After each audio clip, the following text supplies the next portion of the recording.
Today, I'd like to share my thoughts on the word ideology and really look at it in a much deeper metaphysical meaning or the perspective of it. And normally, when I do something like that, I actually look at the word and I let the word speak to me. And so, what I've discovered from it was really that it is based on the personal or the self or the I.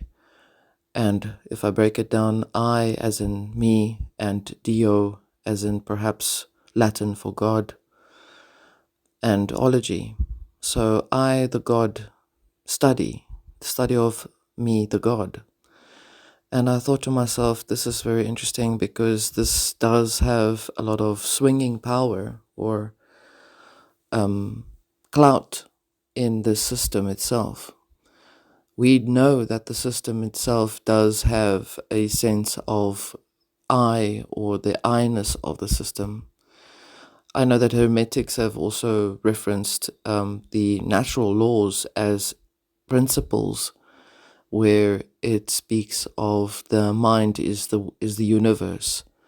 However, I don't want to go into a history lesson or a lesson into breaking things down into such a deep level. I want to look at it on the surface, what it speaks to me inside of my consciousness, analyzing the word itself.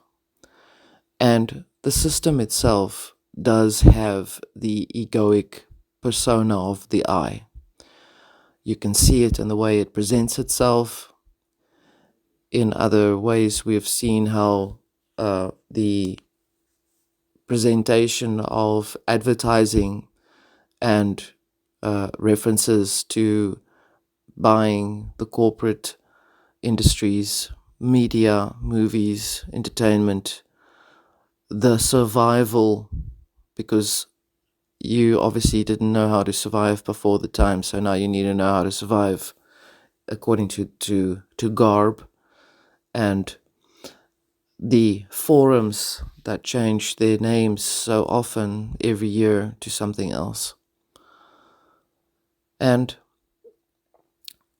one wonders, one has to go a little further into oneself and measure all the information that has been presented over time now, and really look at what the system in itself is.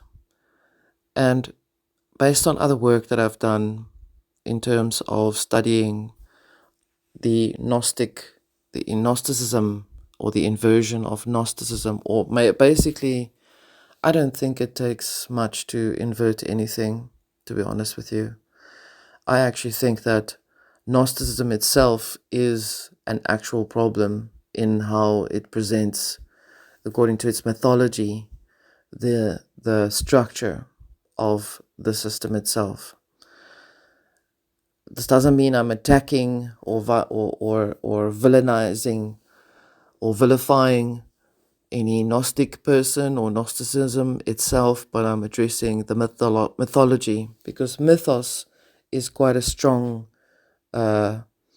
form of presentation or ideology that projects into the beliefs of minds of men.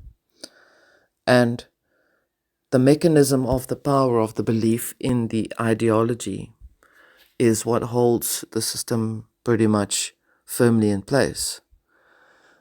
So, on a much deeper level, in terms of the internal and the internal consciousness, the spirit, your journey where you are, you're able to see how the path has been pretty much paved with many, many things. The Wizard of Oz path, the golden bricks, the commerce and all of that. And how, before you know it, the belief in a kind of individuality has been slowed down.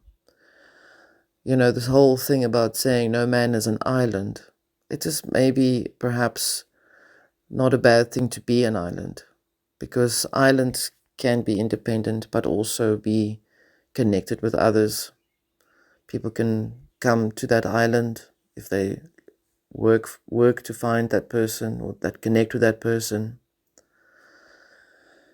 So in actuality, what I'm saying is really my thoughts on the whole ideology in itself is that is the mechanism that holds the entire belief structure in place.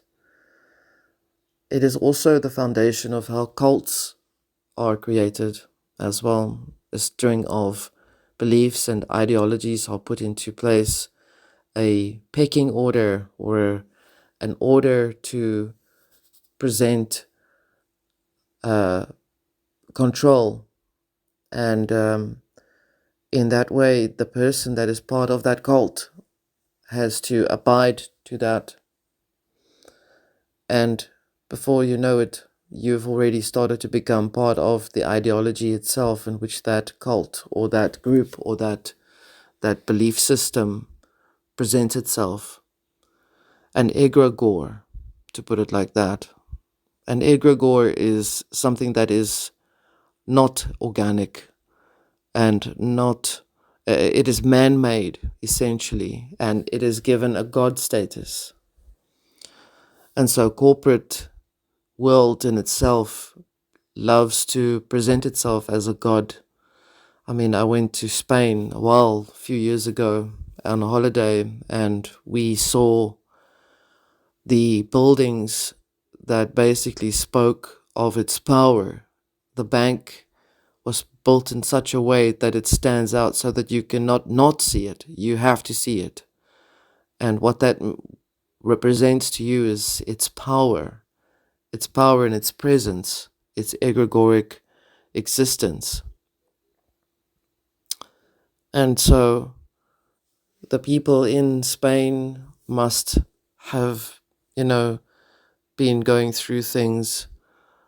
Either they've questioned or they've just not questioned, the same as people anywhere else in the world. South Africa, Table Mountain, if you live in Cape Town, Table Mountain is part of your furniture.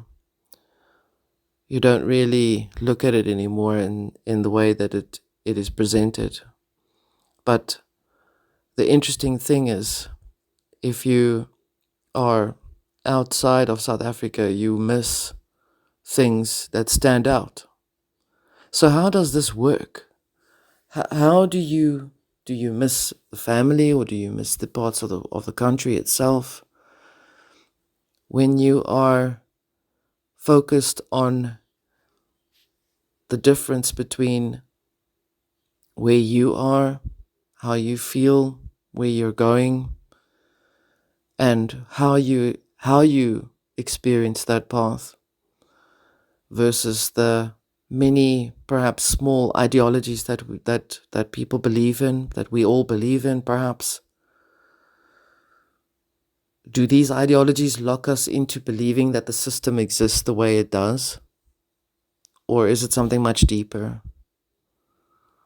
I leave that with you.